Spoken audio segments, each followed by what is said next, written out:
one other thing. We are. This is why we have hunting season, why we need it, or we'll be overrun with deer. I can remember when my dad bought the farm I own now, about 40 years ago, we hardly ever saw a deer. Now, I'll see several run through our property. And you know, this is a problem. We don't have the predators. Now, their insects are the same way. If we don't have the predators, the prey build out.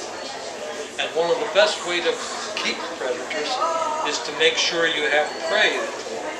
This sounds crazy, but if you'll notice, I have a predator-prey cycle. A few prey, few predators, typically. Then the prey build out. What's going to happen? This is where usually people want to come in with chemicals and do something. But when they do that, many times they're killing off not only the prey, but the predators. Then, if you let the cycle go, the predators build up. Then that means fewer prey. That means then fewer predators. And then you're back with few prey and few predators. My garden has never had much chemical use at all. I only use something on my Mexican bean beetles. But I have very little damage in my garden.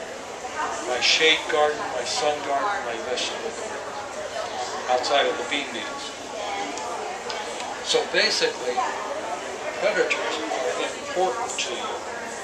Then there are the parasites. We have a lot of daddy long legs. You know what I mean?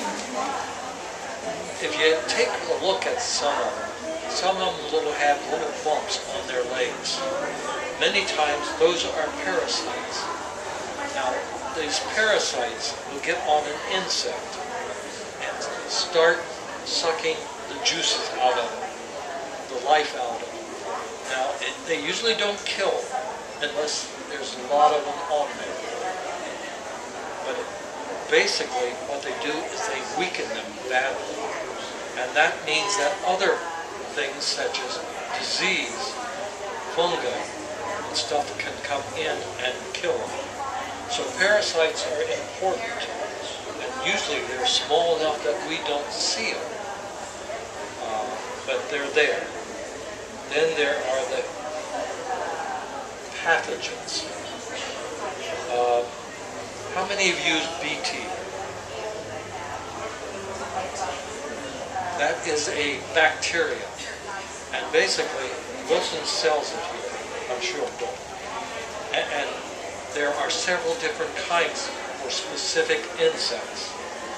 And if you have a prey buildup of a certain insect, check to see if there is a BT that will handle it. That is a natural means, a non-chemical means of controlling them. For instance, mosquitoes. We have some mosquitoes out in our way, but I have little stagnant ponds. And what I'll use a BT dunk in it, and that kills the larvae of the mosquito. So basically, BT is a pathogen that attacks. Then there is the parasitoids. The parasitoids are insects that will attack and kill. The tomato hornworm.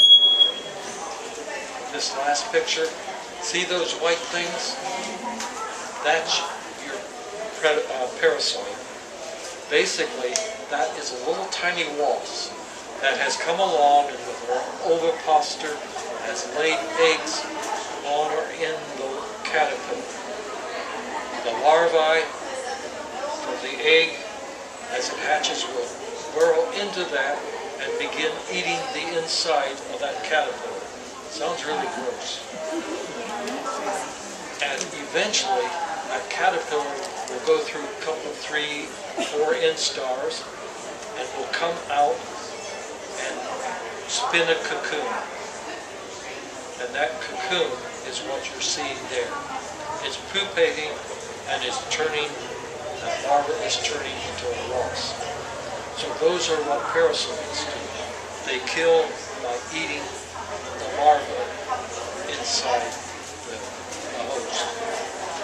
So basically, these are some of the biological patterns of taking care of insects.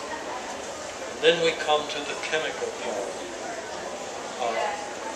Like I said, I don't use chemicals except for my Mexican bean beetles. Typically, what I do is I monitor. I check to see when the bean beetle has approached my beans. Then I start checking for egg clusters. Flipping the leaf over, it's always on the bottom of the leaf, and you'll see a little yellow place where the beetle has laid her eggs. And what I do is I take the leaf, squash it. It makes a nice mess, a nice yellow, gooey mess, but that takes care of one generation of that particular beetle's eggs. Then you check the rest of the leaves, go down your row, checking, and you can do this in your flower garden as well as you monitor. Check for egg clusters. Now some of them you want to leave.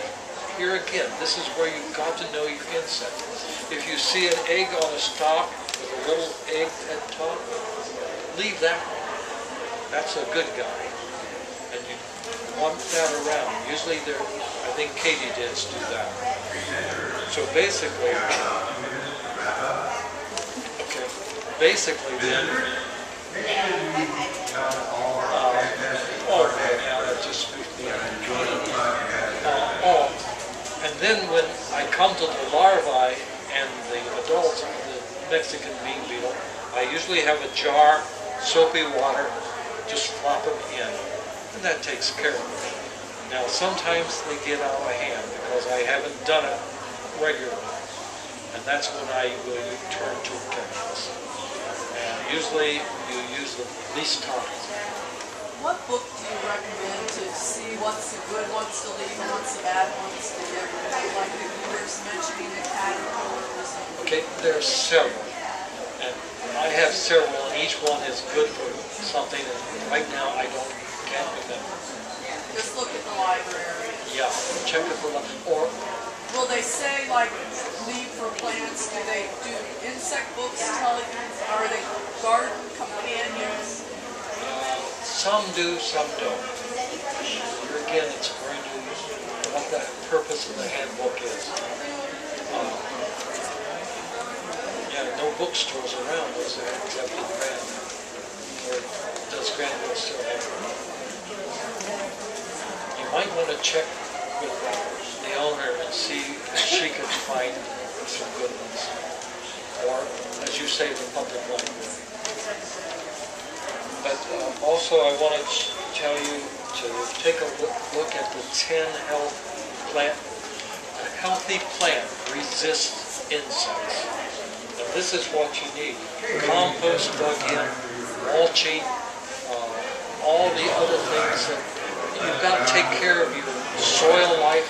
You have your bacteria, you have your fungi in your soil. Good for the plants. You have your macros, for instance, spiders. They're an excellent insect killer. They found out that spiders kill more insects than you've ever believed. So these are the things. Any questions?